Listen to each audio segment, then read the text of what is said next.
Hey, what's going on, everybody? So I want to talk about Aaron Jones because he has been someone who I think has sort of gone under the radar when it comes to the effect that the Davante Adams leaving on the Packers has, specifically on Aaron Jones. And there's no doubt that there are so many targets to go around now that both Davante Adams and Marquez Valdes-Scantling are both gone.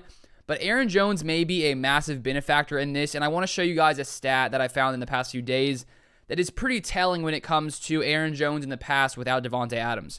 So I came across this tweet from a guy named Matthew Betts on Twitter who talks about fantasy football, and he brought to light this little chart here, which basically shows in split, which is him playing, Aaron Jones playing with Davante Adams.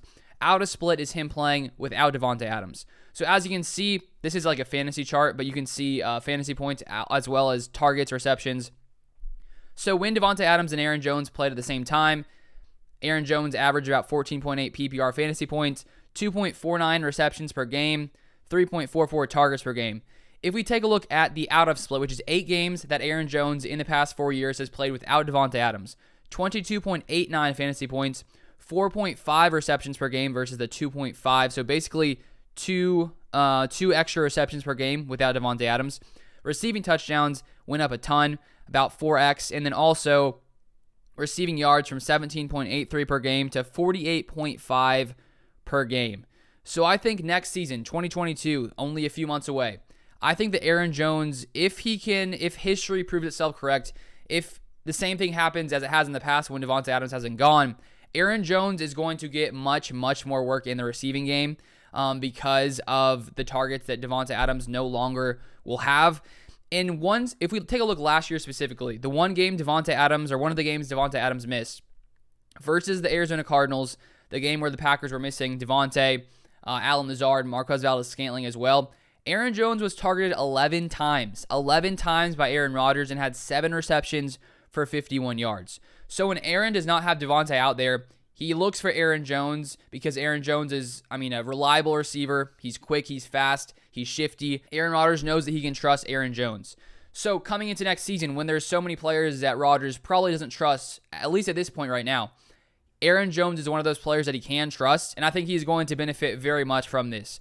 The thing we can't discount is A.J. Dillon because he showed us last year that he can also be successful in the passing game. So when I was thinking about this a little earlier today, when it comes to Aaron Jones and A.J. Dillon, of course, we see with those stats I just showed you, Aaron Jones has been very productive without Davante Adams playing. The thing is, though, part of me wonders if A.J. Dillon will slowly push into those receptions a little bit. They are different players. Aaron Jones, I'd say, is more of a kind of your typical receiving back, where A.J. Dillon more so looks like a power back. But we saw last year, A.J. Dillon can make it happen in the receiving game as well. So last year, comparing the two players, Aaron Jones had 391 receiving yards.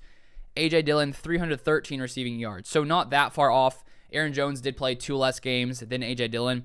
But if we take a look at receptions per game, Aaron Jones at 3.46 receptions per game and A.J. Dillon at 2 receptions per game. The thing is, I do think that A.J. Dillon could be used more in the passing game, most likely than he was last year. And I think with Davante Adams being gone, both of these players are going to benefit from Davante Adams being gone. And so the thing is, though, I still think Aaron Jones is going to be the one primarily used when it comes to the passing game, more so than A.J. Dillon. If we take a look last year as well, another stat, Aaron Jones played out wide or in the slot 21% of the time versus A.J. Dillon, who played outside or in the slot only 8.7% of the time. So the Packers used Aaron Jones a lot more when it came to putting him out wide as a receiver or in the slot as well. So with the Packers not having as much receiving talent as they did last year, I feel like that will continue for Aaron Jones especially, as well as A.J. Dillon. And last year with Jamal Williams going to the Detroit Lions, A.J. Dillon did have that opportunity to come in and really share the load with Aaron Jones. He had more rushing yards than Aaron Jones, barely any, but a few more rushing yards. And so I still think it's going to be a split backfield as we saw last year. But I do think Aaron Jones will be used a little more in the receiving game than A.J. Dillon. But both of these players are going to be utilized, I think, even more coming into this next season. But that is going to be it for this video. If you guys haven't subscribed, feel free to subscribe to the channel down below. Drop a like on the video if you guys did enjoy it, and I'll see you guys next time.